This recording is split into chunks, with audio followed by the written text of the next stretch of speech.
ছিল নববর্ষের প্রথম দিন, তাই সকলকে জানাচ্ছি শুভ নববর্ষ। সকলে প্রত্যেকটা দিন বছরের নতুনভাবে নতুন শুরুর আশায় সুন্দরভাবে ভালোভাবে কাটিও। কারণ আমি মমিতা, আমার আরও একটি ফেসবুক ব্লগে তোমাদের অনেক অনেক ওয়েলকাম। আগের দিন রাত থেকেই ভেবে আসছি দিনের শুরুটা ঠিক কেমনভাবে করলে ভালো হবে, কিভাবে গুছিয়ে কাজ করলে দিনটা আমার সুন্দরভাবে কাটবে। কিন্তু সত্যি কথা বলতে যেটা ভাবি সেটা কখনোই আর সেইভাবে হয় না। তো দিনের শুরুটা একদমই ভালোভাবে হয়নি, যার জন্য কি আমার মনটা ভীষণ খারাপ হয়ে গিয়েছিল। তো কি আর করব, আমাদের একটা ধারণাই থাকে দিনটা প্রথমের যে বছরের প্রথম দিনটা যেভাবে যাবে সেইভাবেই কিন্তু বাকি দিনগুলো যাবে।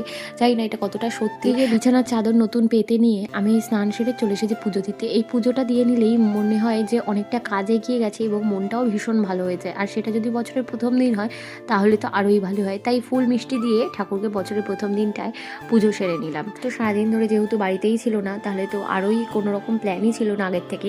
তারপর সন্ধ্যে 7টার সময় বাড়ির থেকে হঠাৎ করেই বেরোলাম যে একটু এদিক ওদিক ঘুরে আসি, মনটাও ভালো হয়ে যাবে, দিনের শেষটাও হয়তো ভালোই হবে। তো এদিকে আমরা বেরিয়ে পড়েছিলাম, আর এত সুন্দর হাওয়া দিচ্ছিল না কি বলবো, বাইকে করে ঘুরতে ভীষণ ভালো লাগছিল।